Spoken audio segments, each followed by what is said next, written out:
É melhor nós pagarmos todas as nossas dívidas aqui, nesta vida, do que ser jogado na prisão e só sair de lá depois que toda a conta foi quitada. Em nome do Pai, do Filho, do Espírito Santo. Amém.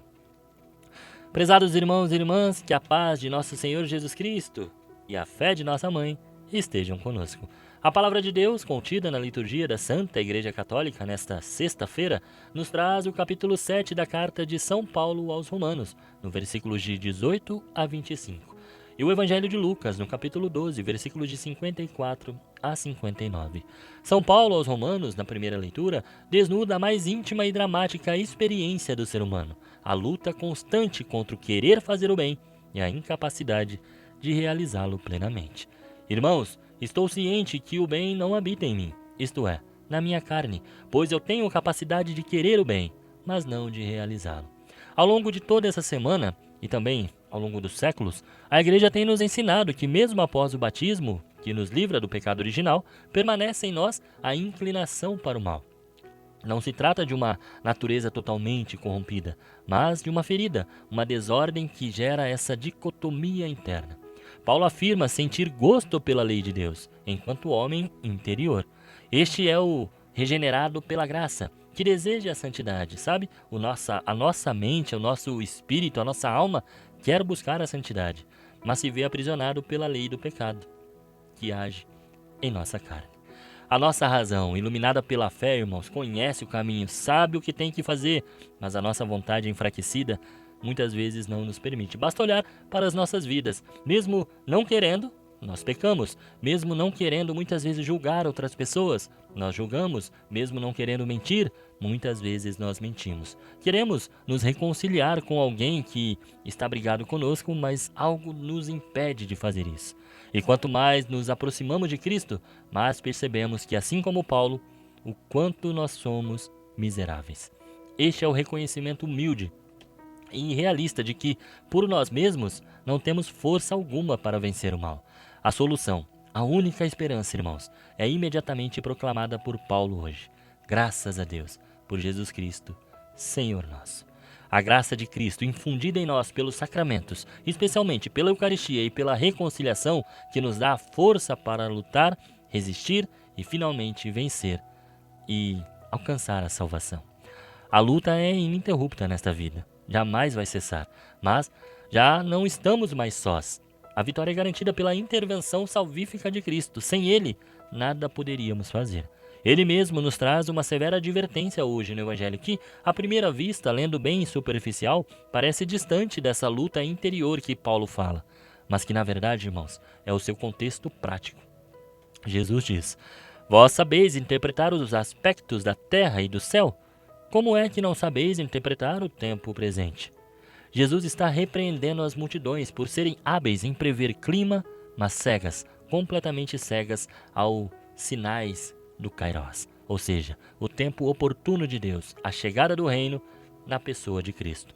O tempo presente é o tempo da salvação, o tempo em que o Messias está no meio do povo. Quando Jesus faz a acusação de hipócritas, não se refere à falsidade moral em um sentido geral, como ele fazia muitas vezes com os fariseus, mas à incoerência de aplicar o discernimento em coisas terrenas, por exemplo, o clima que ele usa como exemplo, e negligenciar esse discernimento com a coisa mais importante, a salvação da nossa alma. Jesus transforma a urgência do tempo em uma parábola jurídica para nos instruir hoje. Quando, pois, tu vais com teu adversário apresentar-te diante do magistrado, procura resolver o caso com ele enquanto estás a caminho. Senão, ele te levará ao juiz, o juiz te entregará ao guarda, e o guarda te jogará na cadeia. Eu te digo, daí tu não sairás enquanto não pegares o último centavo. O adversário, irmãos, é tudo aquilo que nos acusa, nossas culpas, o pecado não resolvido, não pedido, não arrependido, não levado ao confessionário. Muitas pessoas entendem como sendo uma pessoa, alguém que de repente tem algo contra nós, ou nós contra aquela pessoa, e de fato, sim, podemos entender assim. Afinal, ter algo contra alguém sendo cristão é pecado também. A expressão enquanto estais a caminho sublinha o tempo presente da vida, o hoje, o Kairos, já citado hoje, como o tempo da misericórdia, da oportunidade, da reconciliação.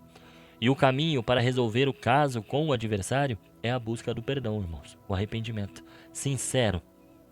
Ou seja, quando acontece isso, nós buscamos o sacramento da penitência ou pedimos perdão ao nosso irmão. É lá que a força libertadora de Cristo se aplica à nossa fraqueza. O juiz é Deus, Jesus Cristo, no juízo particular após a morte. O guarda e a prisão são vistos como um estado de purificação, onde as dívidas precisam ser pagas. A frase, daí tu não sairás enquanto não pagares o último centavo, a igreja sempre ensinou que para entrar no céu é preciso ter a santidade perfeita, como afirma o próprio catecismo dela. Se uma pessoa morrer na graça, na amizade com Deus, em estado de salvação, mas de repente ela não está completamente purificada, ainda há nela vestígios do pecado, ou seja, penas ou dívidas que precisam ser pagas ou purificadas. Essa prisão temporária de onde a alma não pode sair até pagar o último centavo, a purificação completa da pena temporal devida pelos pecados, é identificada como purgatório. O purgatório, portanto, irmãos, não é uma segunda chance.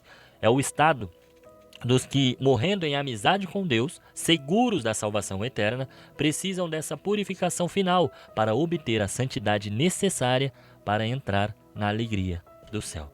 Portanto, irmãos e irmãs, a palavra de Deus hoje nos ensina que não basta lamentar e lutar interiormente para vencer alguma coisa. É preciso agir no tempo presente. A graça de Deus não é mágica, mas uma forma que nos ajuda a unir nossa vontade com a vontade de Deus. Por isso o discernimento ao qual Jesus nos chama a atenção é fundamental. Quando sabemos o que temos que fazer e estamos com a graça de Deus, entramos no caminho para resolver o caso com o adversário. É aí que a força libertadora de Cristo se aplica à nossa fraqueza. Discernir o tempo presente significa reconhecer Jesus não apenas nos grandes eventos, mas na oportunidade diária de lutar contra o pecado em nós, de fazer o bem que queremos e de buscar a reconciliação. É verdadeiramente viver o Kairós em cada momento, apoiados na graça de nosso Senhor. Que o Espírito Santo hoje nos conceda a humildade de Paulo, irmãos, para reconhecermos nossa fraqueza e também a sabedoria de Cristo para interpretar o tempo presente como o tempo da graça. Não deixemos para amanhã a reparação que podemos fazer hoje. É hoje, irmãos, que o Senhor irá nos libertar. Sempre vai ser no hoje, no agora. Que Deus abençoe você e até amanhã, se esse mesmo Deus me permitir. Senhor, estivemos aqui reunidos por amor a Jesus Cristo, em nome do Pai, do Filho, do Espírito Santo. Amém.